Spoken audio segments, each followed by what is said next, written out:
I've been a human rights activist for almost 20 years. As a documentary filmmaker, I've been on the front lines of many of our nation's biggest scandals and protests. From that perspective, I've been an eyewitness to the rise and fall of numerous people-powered movements. Nearly every organized resistance I've been a part of has ended just inches from victory for the same critical mistake: infighting, when members of the same group turned against each other.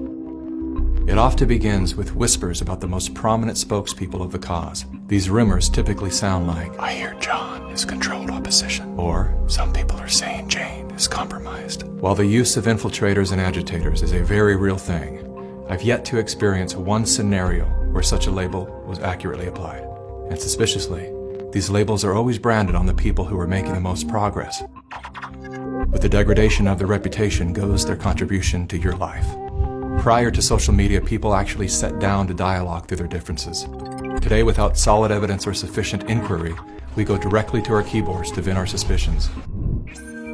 Even after the rumor is proven false or simply fades away, some level of doubt and division always remains. This is all by design. Part of what allowed so many people to walk away from Assange was some of the Me Too allegations that had surfaced and that were ultimately discredited, stuck in people's minds. The voices of propaganda are masterful at this game. They knowingly run a false story, then retract it, knowing the lie will reach millions, but very few will see the correction. Amy Coney Barrett's religious faith is being called into question again. She belongs to this People of Praise group, which the Southern Poverty Law Center has labeled them a hate group. When I stated that People of Praise had been deemed a hate group, I just got them mixed up with another group. I conflated them. Ah, okay. That happens, you know, it's easy to do. In the words of former CIA Director William Casey, "We'll know that our disinformation program is complete when everything the American public believes is false." The planting of divisive rumors is one of the most common tactics used in psychological warfare. As the lies bloom, like worker bees, well-intended citizens pollinate the masses with poisonous disinformation. What the gossiping bees fail to realize is that they themselves are doing the work of controlled opposition. They are literally, unwittingly, working on behalf of the very forces they believe they are resisting. Again, all of this is by design. While we've all been distracted by the latest trends and tragedies, everything that has influence on our behavior has been infiltrated by an agenda to control our thoughts. Whether their goal is to make us purchase a product, vote for a political party, or submit to experimental inoculations, there are forces at work who understand the functionalities of your mind far better than you do. Their goal is total control. But because they are the few and we are the many, they can only achieve total control through the age-old tactic of divide and conquer. You're either with them or with us. Never before have we been so divided. Divided by politics, religion, nation, state, race, class, gender, and now, vaccine status. To better understand how we got here, consider these three quotes from The Art of War by Sun Tzu. "The supreme art of war is to subdue the enemy without fighting. Victorious warriors win first and then go to war.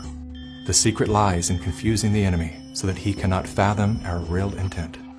Though Sun Tzu lived over 2,500 years ago, his work remains at the heart of our CIA as well as the Chinese Communist Party's strategy today. It's no coincidence that around the same era as Sun Tzu, the words "united we stand, divided we fall" were first recorded. It is unity that will save our communities. As you see in the audience, Muslims, Christians, the Jewish community, Democrats, Republicans, white, black, everyone all in between. This is the example of what you get when you choose to attack all members of the human family. Our greatest power is our numbers, hence the relentless effort to shatter us into broken fragments. As their agendas are being exposed, the dividers will stop at nothing to cover their crimes against humanity. They have bunkers. All we have is each other. The good news is, that's all we need.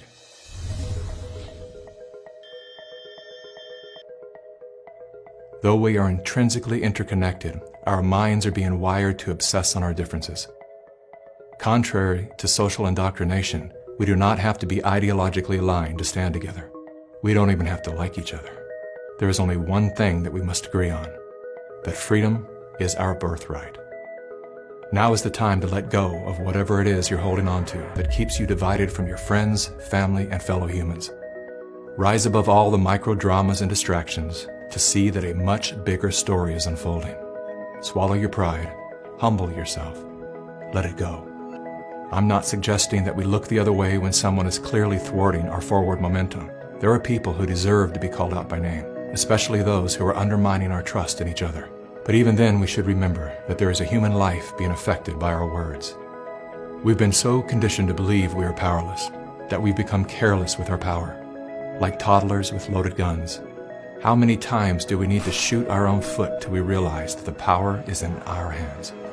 The only thing that can stop us at this point is us. We've all been lied to, scammed, fooled, tricked, conned, and coerced. Yes, it sucks. But here we are, wiser and stronger than we were just 3 years ago. This is the moment for us to activate our innate ability to create solutions. That can only happen through the awareness of symbiosis, defined as a mutually beneficial relationship between different groups. All of life depends on relationships. Every living thing is in communication, from the stars to the planets, the earth, the plants, the elements, the insects, the animals, the humans, and every cell within us. Real change out there begins with real change inside. The question is, how bad does it have to get before we're willing to change?